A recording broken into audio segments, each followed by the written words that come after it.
वीर sir. नमस्कार sir, स्वागत है आपका हमारे इस खास संघर्ष की कहानी में। नमस्कार नमस्कार।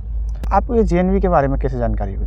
जैसे हमारी जो बुआ जी थी, उनकी जो बेटी थी, उनका उन्होंने एडमिशन कराया। उन्होंने जो है यह जानकारी हमारे पिताजी को भी दी कि सब कुछ पढ़ाई बहुत अच्छी है, सब कुछ फ्री है, पैसे भी नहीं लगते हैं। तो जिसके चलते पिताजी ने कहा कि इतना अच्छा सब कुछ है तो क्यों ना हम अपने भी बच्चे की तैयारी कराएं।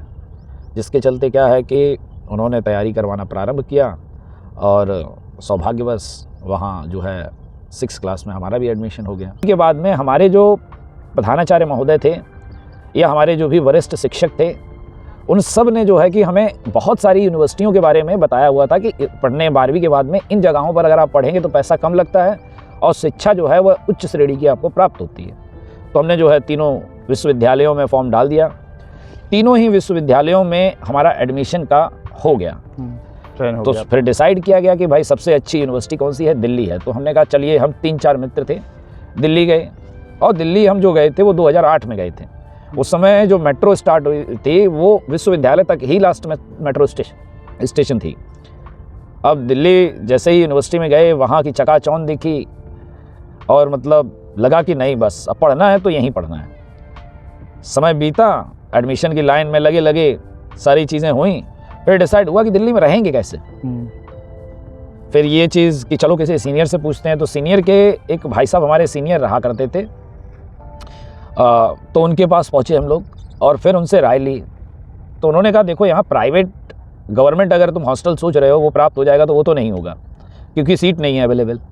बाहर ही आपको रह के पढ़ाई करनी पड़ेगी। और उस समय अगर पारिवारिक स्थिति देखते हैं तो उतनी अच्छी नहीं थी कि हम जो है बाहर रह के और दिल्ली यूनिवर्सिटी में पढ़ाई कर पाएँ। तो हमने कहा भैया इतना तो पैसा है नहीं, अब कैसे हम आगे पढ़ाई करें।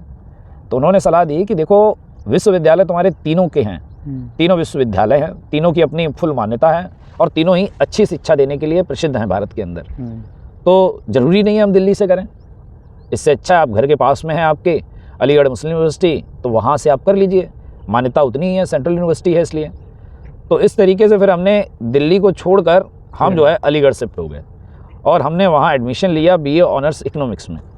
और बनारस तो हम गए ही नहीं, जबकि वहाँ जो है वहाँ का भी एडमिशन का आ गया था हमारे पास। फिर हमने उसको जाने दिया। तो इस तरीके से मतलब कहानी रही उस समय हमारी। फिर आपको RI अजमेर के बारे में कैसे जानकारी हुई? RI अजमेर में आप BEd करने गए थे। हाँ। अब RI अजमेर की अगर हम बात करें, जैसे ग्रेजुएशन जब हमने किया, RI के बारे में जानकारी हमारे जो नवोदय के प्रधानाचार्य महोदय थे उस समय कहते थे कि आप वहाँ से कर लीजिए। पर यह था कि मेरा इंटरेस्ट नहीं था BEd की तरफ कि मैं BEd करूं। पर परिस्थितियां कुछ इस तरीके से बनी कि उन्होंने जो है मुझे BEd की राह पर, या हम कहें शिक्षक बनने की राह पर ला दिया। पारिवारिक स्थिति जैसा कि मैंने बताया कि अच्छी थी नहीं, तो इसके चलते काम तो करना ही था, हमें काम करना था। तो माइंड में ये था कि चलिए, ग्रेजुएशन के बाद ऐसा था कि मैं जो है क्या करूँगा। ग्रेजुएशन के बाद में एक और इंस्टीट्यूशन के बारे में उन्होंने बताया था प्रधानाचार्य महोदय ने कि Tata institute of social science करके है। अच्छा। और सोशल साइंस जो आर्ट बैकग्राउंड के हैं उनके लिए बेस्ट है। और मुंबई के अंदर टिस जो है फेमस है। तो मेरा ये था कि MSW में करना चाहता था। तो MSW में मैंने डाला, जिसमें बनारस में मेरा ग्रेजुएशन के बाद में MSW में हो गया और टिस में भी हुआ, Tata institute of social science में। तो मैं मुंबई गया। मुंबई जाकर मैंने जो है कि इंटरव्यू दिया, ग्रुप डिस्कशन GD हुआ, सब कुछ हुआ, वेटिंग रहा, उसमें सेकेंड वेटिंग थी मेरी। तो जो है कि सिलेक्शन नहीं हुआ। फिर ये हम हो सकता है कि भगवान जो है जो भी निश्चित करता है वो सही करता है। कई बार ये चीज़ें होती हैं कि आपके बस में नहीं है, परिस्थितियों को आप जो है कंट्रोल कर पाएँ। पर जो भी नीति, जो हम कहते हैं ना, नीति को जो मतलब एक तरीके से होता है निर्धारित, वो सही है गलत है वो हमें बाद में समझ आता है। आज मुझे लगता है कि नहीं हुआ, ठीक था। उसके बाद जब हम वापस आए फिर भी मन के अंदर MSW चल रहा था।